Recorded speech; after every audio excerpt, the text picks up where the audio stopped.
Hey everyone, Jason here from JNNCollectors, and we are starting a new video series. Not sure how long this will last. It could last just a few short episodes, or it could last much longer time than that. But it's called Lucky Lots, and the motto for that is the harder we work, the luckier we get. And so I don't really believe in luck. I do believe in hard work and building skills. And as you do something more and more times, you get more reps, you get a lot better at that. And so I've done this for a while, rather informally, but just, I like picking up lots of cards and trying to dig through and find value in them. So some of these are going to be very small lots, one or two, two or three cards. Some are going to be much larger than that.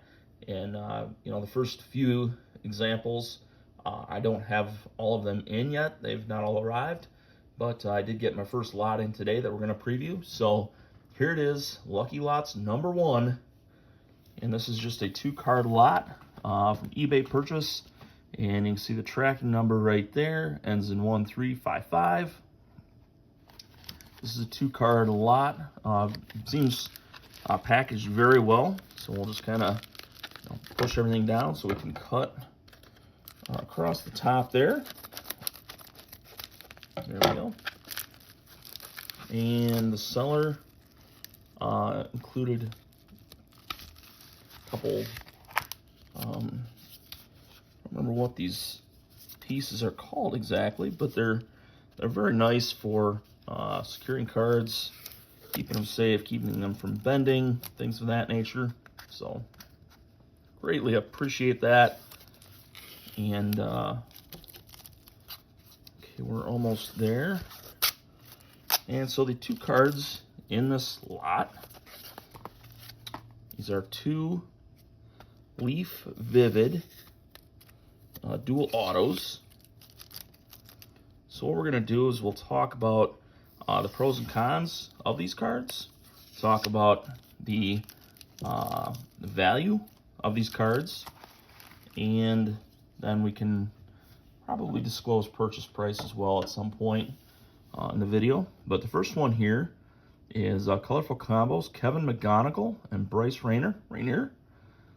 This is numbered 4 out of 6. So here's one of the pros of this lot is I live in Michigan, and these are 2 Detroit Tigers prospects. McGonigal is on fire right now. He's hit like 289 in spring training. A lot of speculation that he will break camp with the Tigers this year. So very cool card there. And Bryce Rainier, I believe, is the number 3 prospect behind Max Clark. Of course, after McGonigal at number 1. So that was one of the cards we picked up. The other one is a Noah Schultz and Hagen Smith dual auto. And this one is a 1 of 1. So, these are 2 of the top, I know 2 of the top 5 prospects in the White Sox organization, for sure. Both left-handed pitching prospects, so who knows. But, so these are the 2 cards that are in Lucky Lot number 1. And again, I don't believe in luck. I believe that you can still find good value buying lots when you have the knowledge that goes along with these cards to understand both what they're worth and maybe understand when eBay sellers, very well-intentioned eBay sellers, don't always put the best titles in. And maybe there'll be a video down the line about how I search for these lots. So more to come on this, but for right now, these are the 2 cards in question. So we'll be back with the next segment very shortly. All right, back to the next segment here. We're here to talk about values of these cards. And obviously with the Noah Schultz and Hagen Smith being a 1 of 1, there are likely no comps available. I could not find any for this exact card. So what do? You look for other Leaf 1 of 1 autos of Noah Schultz and Hagen Smith. And I did find a few recent comps. One was more of a printing plate style. But yeah, the comps on this card are like $22.50, $45, and then like $39, something of that nature. So, I mean, all in all, you put that in. The most recent one is $22.50. But you know, I don't think you just completely ignore the other two that are, you know, still relatively recent and no news that would significantly change the narrative here. I think you could safely value this card at somewhere between $25 and $30. I think that's a reasonable assessment. On the McGonagall and the Rainier, there is one comp on the 1 of 6. So you could maybe argue that, you know, first the print run deserves a slight premium, something of that nature. I don't know. We'll see.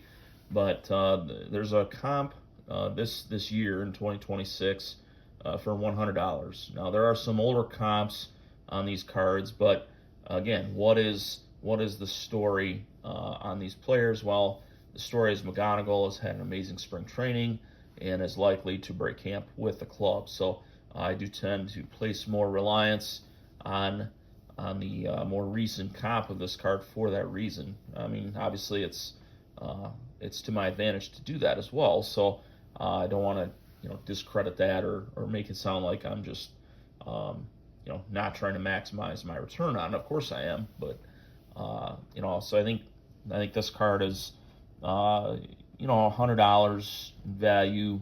You know, maybe if someone said, well, you know, the 1 of 6 carries a little premium, okay, call it 90, fine. Do your thing. So somewhere around 25 to 30 here. I think this is a $100 card. If you want to be a little bit conservative and say 90, okay, that's fine.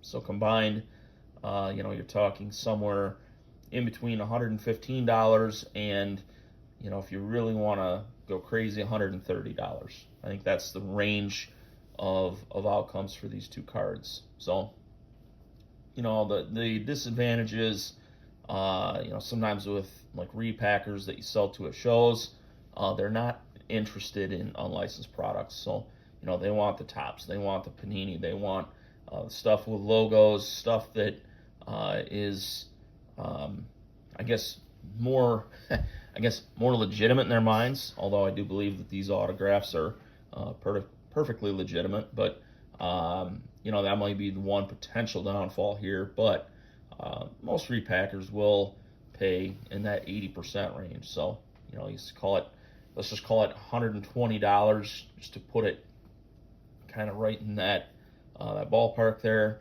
Then 80% of that is $96. So if I can sell this lot for $95, $96, $100, whatever the number is, then that would be a very good return. So what did I purchase this lot for? I purchased this lot for about $50. The listing was something to the effect of lot of 2 Leaf autos. I don't remember. There may have been something about a 101, something like that, but no mention of Kevin McGonagall in the description and the title. So that was certainly something that I think that seller could have done better to provide a better return for themselves. But thankfully for me, they did not. So that's one trick.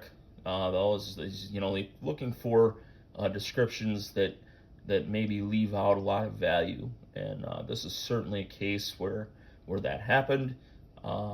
As I recall, this was a kind of a middle of the day end, so you know, maybe the audience was not as broad as, say, if it would have ended at 9 or 10 o'clock at night. So that certainly helped out as well. But we'll go through some of those tips later on in another video. But for now, I'm into this lot for about $50, and you know, I think I should be able to sell this for, you know, conservatively $90. I think that's more than a reasonable return on it. I would like to think that, especially if news breaks that McGonagall is breaking camp with the club, that that card could even be worth a little bit more. So thank you for watching the first episode of Lucky Lots. We should be back within the next day or two, honestly, with another lot, provided they provided USPS doesn't fail me there. So yeah, take care everyone. Thanks for watching. We'll talk to you soon.